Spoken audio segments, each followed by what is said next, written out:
Hi guys, what's up? Lazar here from How to Rhino. Welcome back to our channel. In this tutorial, we'll be creating grasshopper definition that will allow us to convert stairs from 2D drawing into 3D with just one click. All you need to do is to import your 2D drawing into Grasshopper. If you stay until the end of this video, you will discover how you can get this definition for free. So let me walk you through it. Before jumping into today's tutorial, I would like to invite you to subscribe to our channel if this is your first time watching, as we upload new videos every week. First, you need to have drawing of stairs in Rhino, and please make sure all these lines are in the same plane. So let's set points to Z direction. Alright. And next thing, you need to check that you don't have any gaps between these lines. Alright. These lines don't need to be polylines, so you don't need to bother about that. So first we'll import stairs direction and stairs, but I will deselect stairs direction. Alright, so here we have the black lines and here we have white lines. Next thing, you need to have plugin. It's called Heteroptera. We will leave the link in the description down below so you can download it for free. So once you install the plugin, you need to add component. It's called geometric region and connect stairs with that component. Basically, it will create closed polylines of each of these regions. Let me show you. Basically, I created from this polylines surface, and we can check it here. Alright, next we need to sort these surfaces along this curve. First, we need to join. If you, maybe some of you don't have this curve direction as a polyline, we need to join them and then to fill it just a little bit and then connect the center point of each surface into P and this curve into C. I'm talking about the component sort along curve. And in the output we'll have sorted points, but we want to sort the surfaces. It's very easy. In the output I, you have the indices of each item sorted along the curve, and basically we'll use these indices to sort these surfaces. So I goes in the I of the list item, and L will connect with the S of this guy. And here we have sorted surfaces. Alright, now we need to move them up in order to create the steps of the stairs. But before that, we'll count how many steps we have. Connect list item, and we can see we have 17 steps. So let's say we have floor height of 3 meters. And let's go here to this sketch which I prepared for you. So we have 17 steps, and this is 0. This is 3 meters. Because we have the steps from 1 to 17, so basically we need to have these values from 1 to 17. And these values are neither 0 nor 3.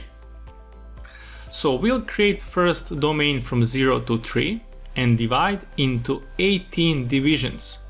Why 18? Because you can see here we have 18 segments.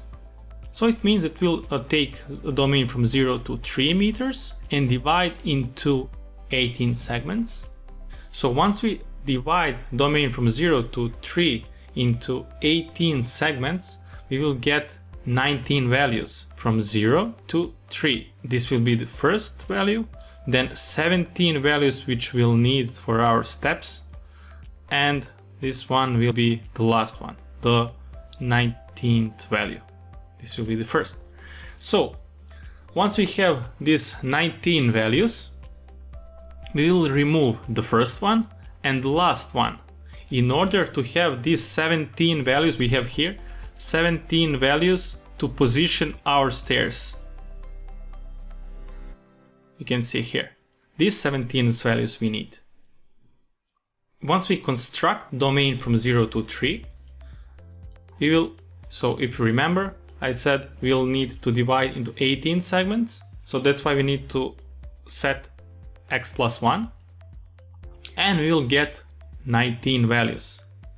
This dashed line represents these 19 values, and we will remove the first and the last one and keep only these 17 values in order to position our steps. So we'll take these 18 values and using cal index, in I we will connect 0 and -1, it means the index 0, and index -1 it means the last index in the list. So once we remove first and the last item in the list, we will keep these 17 values. And these numbers will connect with the Z vector in order to move these guys.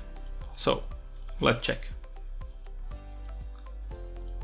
Alright, so we moved each step along that vector and we can give them a thickness.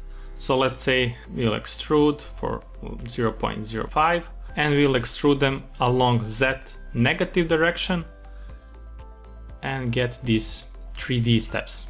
Alright, now we'll try to fill these gaps between the steps, something like this.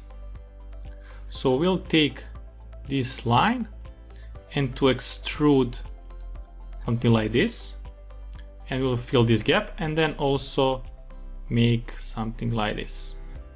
So how we can do this?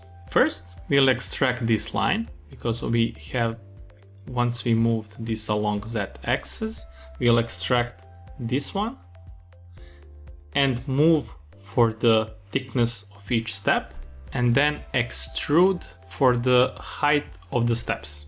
And we'll get something like this. The next thing is to extrude along this direction. So let's go step by step. So first we'll extract this guy.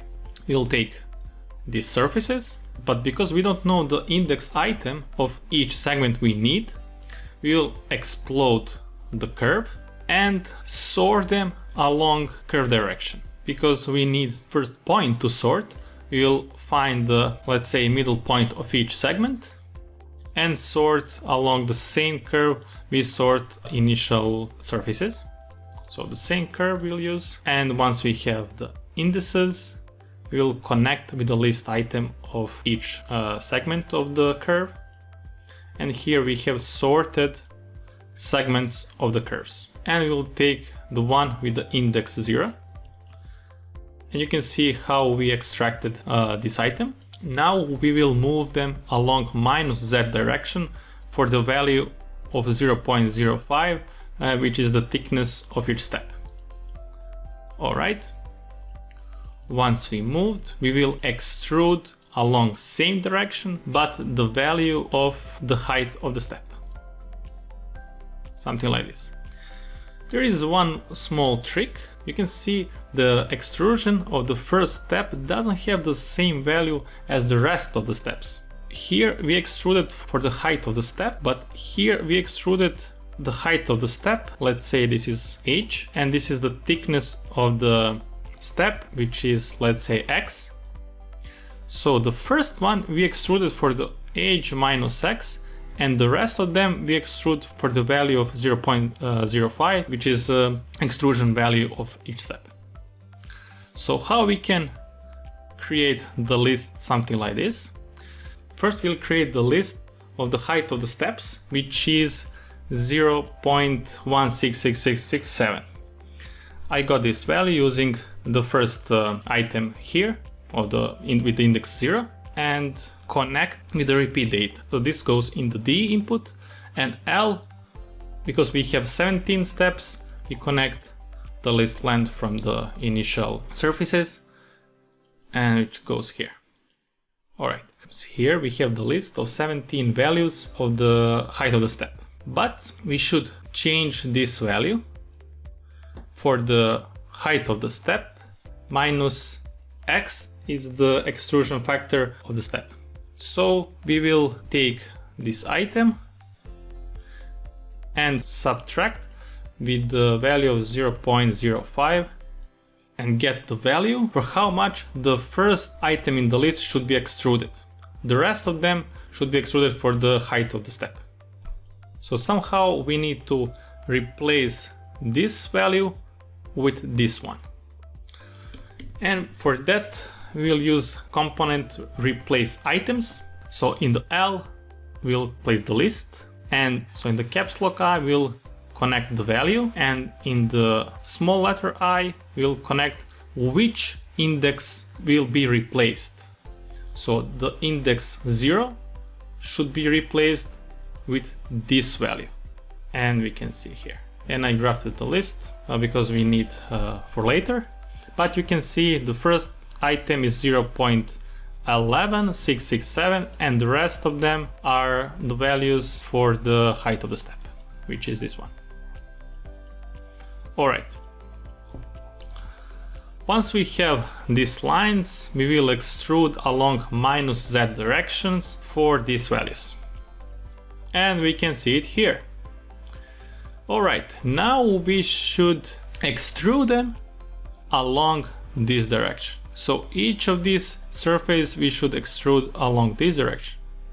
In order to find this direction, we will first use this line and find the, let's say, middle point. Doesn't need to be a middle point, but we should find the point of each line in order to have the tangent on the line. Let me explain why we are doing this. Once we evaluate the line with the component evaluate curve, we can extract the tangent, and tangent should be something like this, either like this or like this. We are not sure.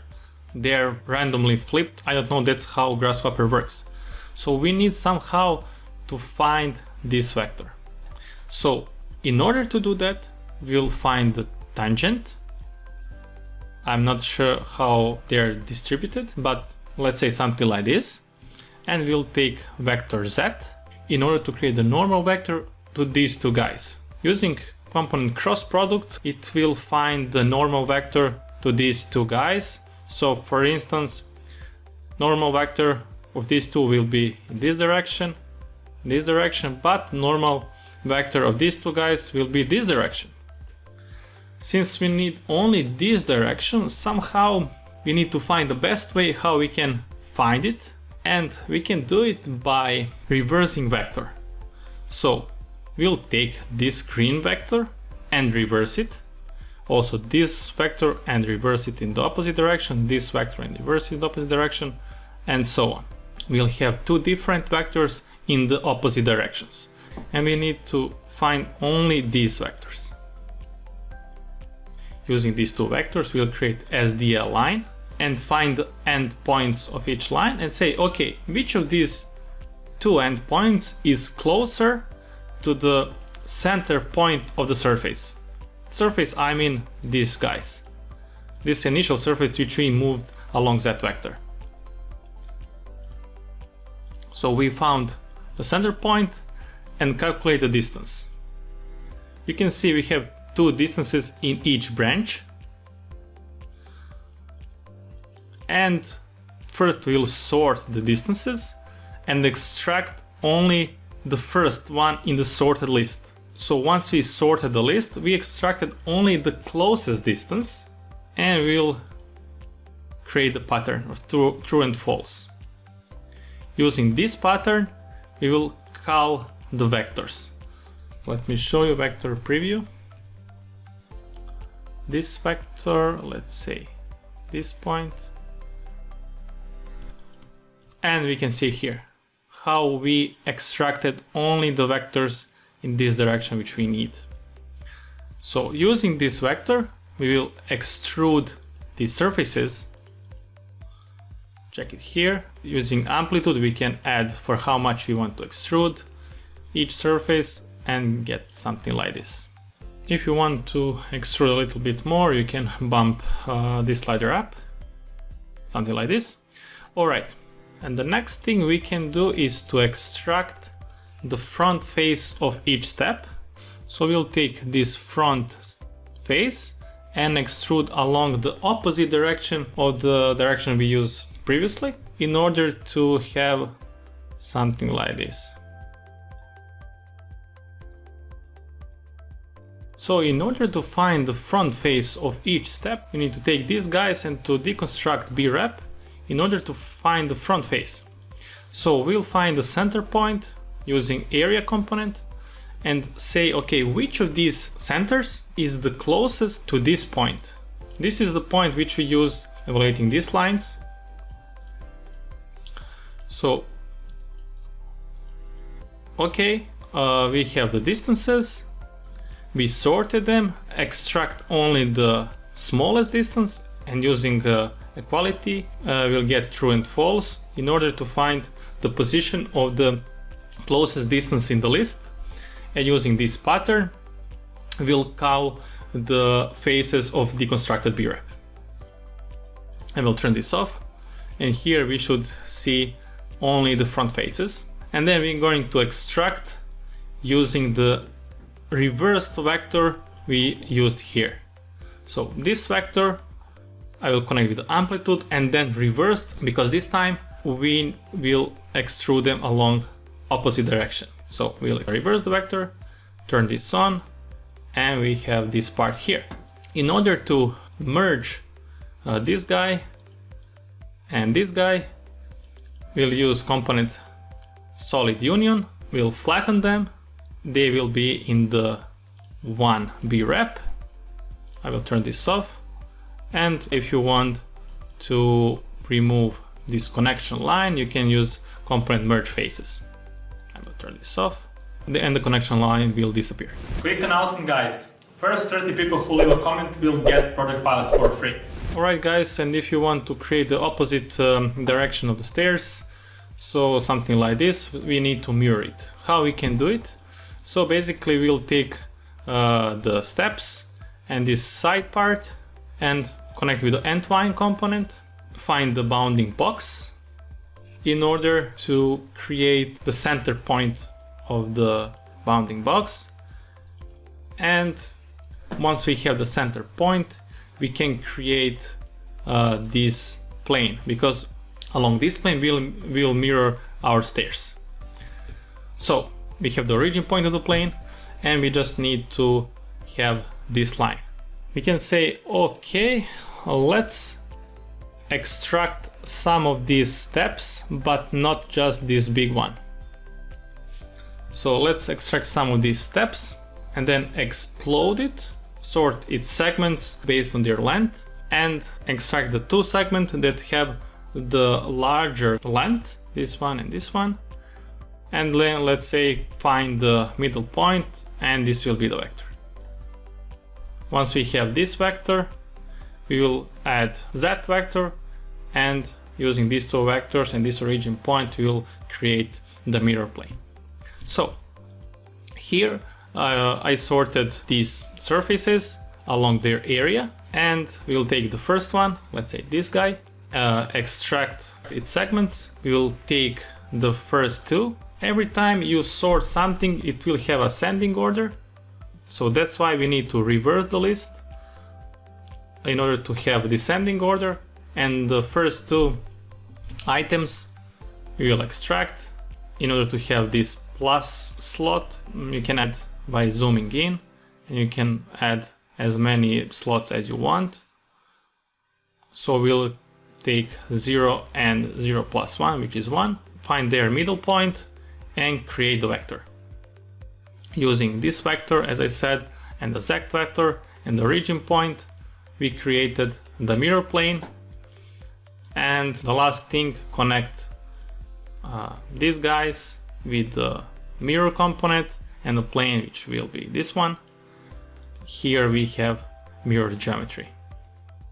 You can connect them in the steam filter, so initial steps can be in the input 0, mirror steps can be in the input 1. Using this toggle button, you can choose which of these two variations will be the final output. So if it's true, then it's mirrored. It's false, it's not mirrored, so it's initial steps. And using explode tree, we can separate the side part and the steps. If you're interested to see additional part of this tutorial, which will include modeling railings and the beam, please leave a comment down below and we'll try to make it for you. If you have any questions regarding this video, please put them in the comment section down below. Now I would like to share something with you. If you're interested in having more detailed and structured approach to learning Rhino and Grasshopper, I invite you to send the application for Rhino for Access 2.0 program. First link in the description, where you will get step-by-step approach to learning parametric modeling, organic modeling, V-Ray rendering, project presentation, and bunch of other tips and tricks. click on the first link in the description, schedule your free one-on-one consulting call, and hope to see you inside the program. Also, if you want to have files of all our YouTube tutorials, you can get them by supporting us on Patreon. You can find the link in the description. I would like to thank all of our Patreon supporters. It really helps us to create even better and more valuable content for you. If you like this tutorial and would like to see more of this, please let us know and make sure you subscribe and like this video as we publish new tutorials each week.